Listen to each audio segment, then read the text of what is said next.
ओम शांति। अॼु जी मिली तारीख़ है 24/8/2022। अॼु मिठा मिठा बाप दादा चवनि था मीठे मीठे ॿार जेसि ताईं जीअणो आहे पवित्रता जो विर्त पक्को रखणो आहे। शुद्धी अंतिम जन्म पवित्र ठही पवित्र दुनिया में वञणो आहे। प्रश्न आहे बाप जो प्यार व अधिकार कीअं ॿारनि ते रहंदो आहे। जो सुठी रीति पढ़ंदा ऐं पढ़ाईंदा आहिनि सबूत ॾींदा आहिनि हुननि ते बाप जो सभिनि खां वधीक प्यार रहंदो आहे। जो सुठी रीति पढ़ण वारा आहिनि उहे ई माला में पिरोईंदा। प्रश्न आहे उच्च देव पद प्राप्त करण लाइ पंहिंजी कहिड़ी जांच करणी आहे। जांच करणी आहे दैवी गुण धारण करण में कहिड़ा कहिड़ा विघ्न ईंदा आहिनि। हुन विघ्ननि खे युक्ति सां कढणो आहे उड़ाइणो आहे। पंहिंजे खे ॾिसणो आहे असां पावन केसि ताईं ठहिया आहियूं। कोई बि कांटो रुकावट त न विझंदो आहे। गीता आहे छॾ बि ॾे हाणे आकाश सिंघासन। ओम शांति। भगत भगवान खे अर्थात बाप खे सॾु कंदा आहिनि। छो सॾु कंदा आहिनि? छो जी दुखी आहिनि। इहा बि तव्हां सम्झंदा आहियो कि दुख खां पोइ सुख अचणो आहे। ज़रूरु सुख हुयो हाणे न आहे पोइ सॾु कंदा आहिनि वरी खां कि अची करे सहज राजयोग सिखलायो। सिखलाइण वारो ज़रूरु बाप खपे। बाप सम्झाईंदा आहिनि जीअं तव्हां आत्मा गर्भ में अची करे शरीर वठंदा आहियो ईअं मां न वठंदो। मूंखे त पतितनि खे पावन ठाहिणो हूंदो आहे। हिन करे मूंखे वॾो शरीर खपे। मूंखे अचिणो ई आहे पावन ठाहिण। माया रावण तव्हांखे पतित ठाहींदी आहे। हिन करे हाणे इहे 5 विकार दान ॾियो त ग्रहण छुटिजी वेंदो। पहिरियों मुख्य आहे देह अभिमान। तव्हांजे खे हाणे देही अभिमानी सम्झो। मां हिन देह में रहण वारी आत्माउनि सां ॻाल्हायां थो उन्हनि खे ज्ञान थो ॾियां। हाणे ईअं जॾहिं बि असां कंहिंखे सां ॻाल्हाईंदा आहियूं सम्झाईंदा आहियूं त जीअं बाबा असांखे आत्मा सम्झी करे ज्ञान ॾींदा असांखे बि ॾियणो खपे। असांखे बि ईअं ई ॻाल्हाइणो खपे। 5 वर्ष पहिरियों बि इहे ज्ञान तव्हांखे ॿुधायो हुयो। राजयोग सिखलायो हुयो। कल्प सिखलाईंदो आहे ईंदो ई आहियां। अचण सां ई मुंहिंजो पतित जो पावन ठाहिण जो धंधो शुरू थी वेंदो। बाप जो पाठ अची करे ॿारनि खे पावन ठाहिण। तव्हां ॼाणंदा आहियो सो देवी देवता पावन हुयासीं पोइ पावन ठहिणो आहे। दैवी गुण धारण करणा आहिनि। भविष्य में तव्हां सूर्यवंशी चंद्रवंशी प्रिंस प्रिंसेस ठहिण वारा आहे। इहे नॉलेज आहे ई भविष्य प्रिंस प्रिंसेस ठहिण जी। त हाणे दैवी गुण धारण करणा आहिनि तॾहिं त प्रिंस प्रिंसेस ठहींदसि। पंहिंजे खे ॾिसणो आहे मां धारणा कंदो आहे छा छा विघ्न पईंदा आहिनि। युक्ति सां उन्हनि विघ्ननि खे उड़ाइणो आहे। बाप जी यादि सां ई कर्मातीत अवस्था खे पाइणो आहे। कांटा जो ईंदा आहिनि उन्हनि खे हटाईंदे हटाईंदे अॻियां वधंदा हलो। देह अभिमान छॾे देही अभिमानी ठही बाप खे यादि करणो। जेतिरो यादि कंदा ओतिरो रास्तो साफ़ थींदो वेंदो। गृहस्थ व्यवहार में रहंदे कमल फूल समान ठहिणो आहे। विकार में कॾहिं न वञिणो आहे। मूल ॻाल्हि आहे ई विकार जी। विकार में वञणु बंदि करणो आहे हाणे। पर केतिरा बि विघ्न अचनि परंतु पवित्र ज़रूरु रहणो आहे। जास्ती विघ्न स्त्रियुनि ते ईंदा आहिनि। उहे चाहींदी आहे असां पवित्र रहूं कृष्णपुरी में वञणु चाहींदा आहिनि। श्री कृष्ण जयंती ते ॾाढो प्रेम सां श्री कृष्ण खे झूलो झुलाईंदा आहिनि पूजा कंदा आहिनि व्रत आदि रखंदा आहिनि। उहो त सिर्फ़ु 7 ॾींहंनि जो व्रत में बाप चए थो कि हाणे तव्हांजो इहो व्रत अहिड़ो व्रत रखो कि विकार में कॾहिं न वञो। जेसि ताईं जीअणो आहे तेसि ताईं पवित्र रहणो आहे। तव्हां ॼाणंदा आहियो इन पुराणी दुनिया में हाणे असांजो अंतिम जन्म आहे। न सिर्फ़ु असांजो बल्कि सॼी दुनिया जो अंतिम जन्म आहे। तव्हां जो सम्झंदा आहियो हाणे असां पवित्र ठही पवित्र दुनिया में वेंदासीं। असांजो ॿियो जन्म पवित्र दुनिया में हूंदो। उहा हठी योगी सन्यासी कोई हिन वीचार सां पवित्र न ठहींदा आहिनि। ही असांजो इहो अंतिम जन्म आहे। तव्हां हिते त महिनत साथ में रहंदी हुई, कॾहिं विकार में न वञिणो आहे, ॿिन्हिनि खे व्रत वठिणो।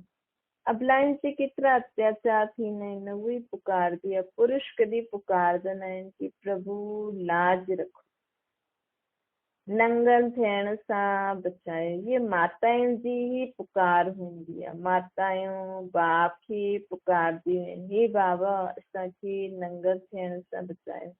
ये उहे ई गीता पाठ भागवत वारी ॻाल्हि आहे न।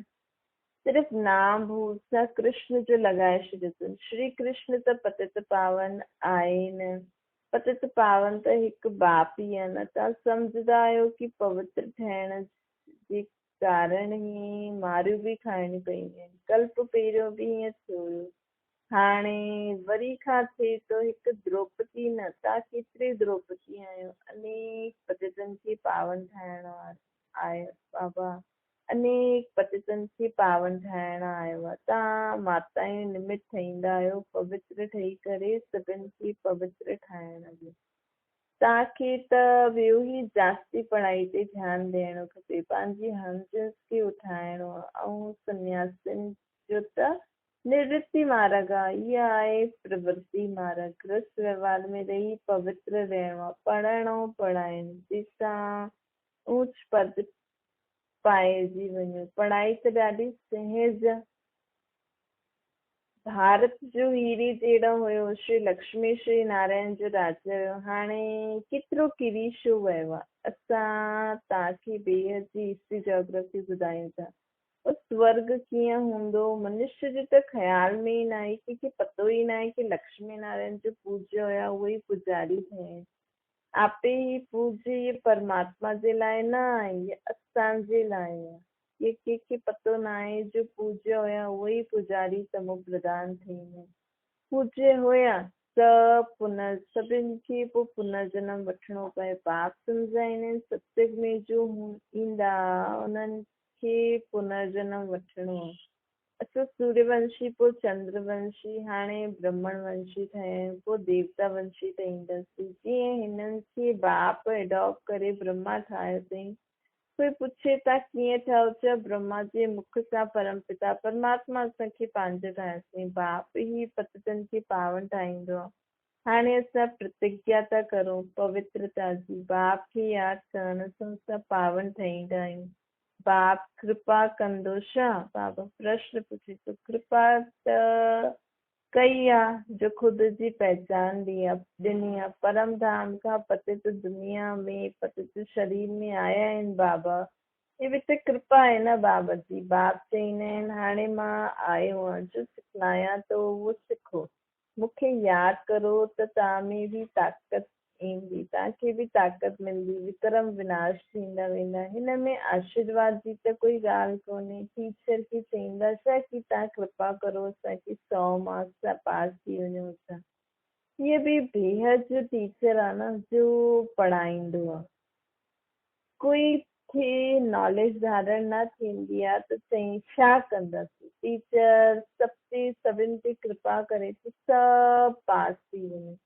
पोइ त राजधानी कीअं ठहंदी? तव्हां ॿारनि खे त पुरुषार्थ करिणो आहे। फॉलो करो माउ बाप खे, बाप खे यादि करो, ॿियो कोई उपाय न आहे। न त बाप खे पुकारंदा छो आहियो? साधू संत आदि सभु चईंदा आहिनि असांखे दुखनि सां अची करे छुड़ायो। भारी संकट अचिणो आहे न, जॾहिं विनाश शुरू थी वेंदो पोइ सम्झदा ज़रूर काथे भॻवानु गुप्त वेश में आयो आहे।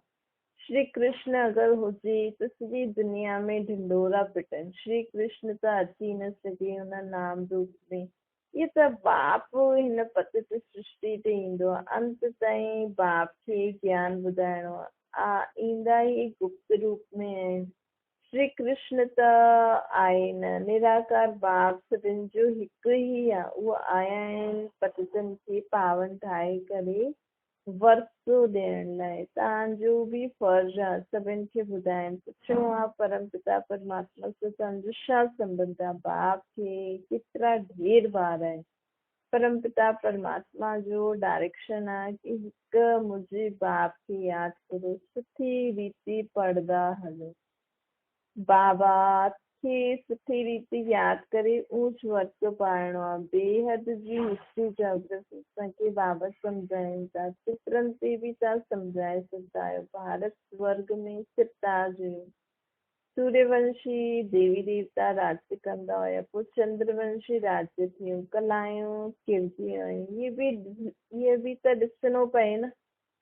पढ़दा सुठी रीति त सिखंदा बि, पढ़दा न त नापास थी वेंदा। सावधानी केरु? अॼुकल्ह माया सावधान करण वारी, अॼुकल्ह माया असावधान करण वारी ॾाढियूं आहिनि।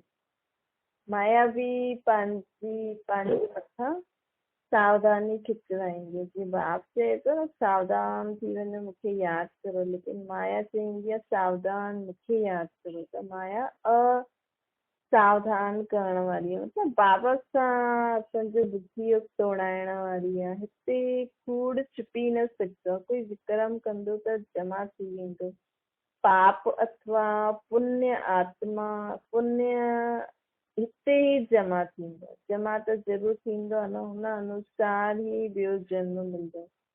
कोई बि पाप कंदा त जन्म बि अहिड़ो ई मिलंदो। इन करे बाप चवंदा आहिनि कोई पाप कंदा आहियो त झटि बुतलायो। ईअं न की ईश्वर त सभु ॼाणंदो आहे, न।